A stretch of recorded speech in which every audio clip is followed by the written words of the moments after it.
ดร.ดำริ สุโขทนัง ปลัดกระทรวงอุตสาหกรรมได้เดินทางมาถึงแล้วขอเชิญทุกท่านให้การต้อนรับค่ะ And now please welcome our guest of honor who will preside over the opening ceremony, Dr. ดำริ สุโขทนัง Permanent Secretary of Ministry of Industry เป็นประธานในพิธีเปิดงานแสดงเทคโนโลยีด้านส่วนประกอบอาหาร Food Ingredients Asia 2009 อย่างเป็นทางการค่ะดิฉันใคร่ขอถือโอกาสนี้กล่าวขอบคุณและขอต้อนรับท่านด้วยค่ะ This year Permanent Secretary of Ministry of Industry ค่ะและในลำดับแรกนี้นะคะดิฉันขอเรียนเชิญ Mr. Vincent Brain Event Manager Emerging Markets จาก UBM International Media ประเทศเนเธอร์แลนด์ขึ้นกล่าวต้อนรับทุกท่านค่ะ Good morning, ladies, gentlemen, colleagues, distinguished guests, members of the press. Thank you for coming to FI Asia 2009 and welcome. It's been exactly 1 year since I stood here and addressed many of you last. If I was in a charitable mood, I would describe the last 12 months as being interesting for us in the food business. Actually, it's been a difficult year for business generally, but most industries have fared far worse than us. And as the old adage goes, you've always got to eat. Now, when I was here last year, I didn't see the extent of the slowdown that was coming to the world economy.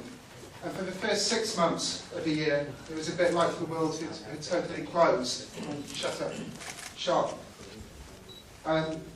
There's no doubt that a correction was due and prices were overvalued. However, like most corrections, that pendulum has swung far too far the other way.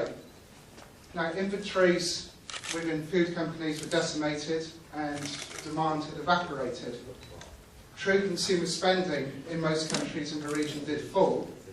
However, in Southeast Asia, we've seen some economies fare very well, and Indonesia and Vietnam, for example, seen uninterrupted growth throughout the year.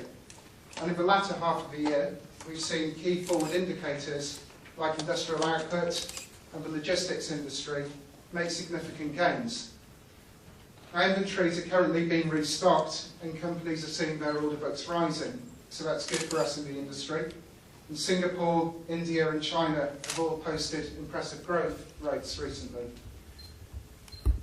Unfortunately, we've also seen lagging indicators like unemployment continue to rise.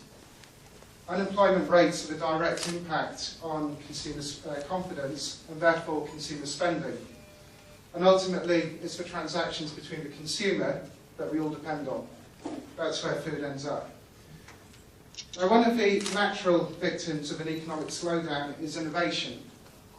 And the first two budgets that are cut tend to be innovation and marketing. And successful product launches, so when innovation is taken to market, always need increased promotion, so innovation gets doubly hit during tough times. Now we're coming out of that situation right now, and that's why this time is exciting for us. Functional health products are really leading the way, and it's great to see some new product launches at the FI Asia, which are testament to the rising levels of research and development, and these new products will come on stream in 2011.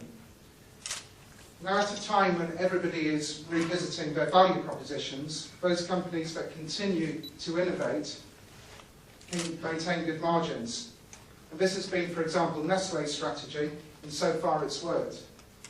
They have invested significant amounts in the region, both in production and research and development, and that highlights the continued dynamism of the Pacific Rim. Now, probably the most active sector for product innovation at the moment is nutritional well-being. The functional food sector has seen some quite spectacular growth over the last year. And at the conference that our friends in FOSTAT are organising here, you can learn about some of the developments that have taken place in this area. These are interesting times for food. Functionality has a crossover with other disciplines and other industries. So the medical, the healthcare, the pharmaceutical, and the cosmetic industries all meet at this point of nutritional well-being. Now, we can't forget about the role of the marketeer in this as well. So good companies with good products require good marketing. If not, the innovation stays secret, and that's in nobody's interest. Now, as a moisturiser becomes something that you eat rather than something you apply to your skin, there are many challenges for the producer.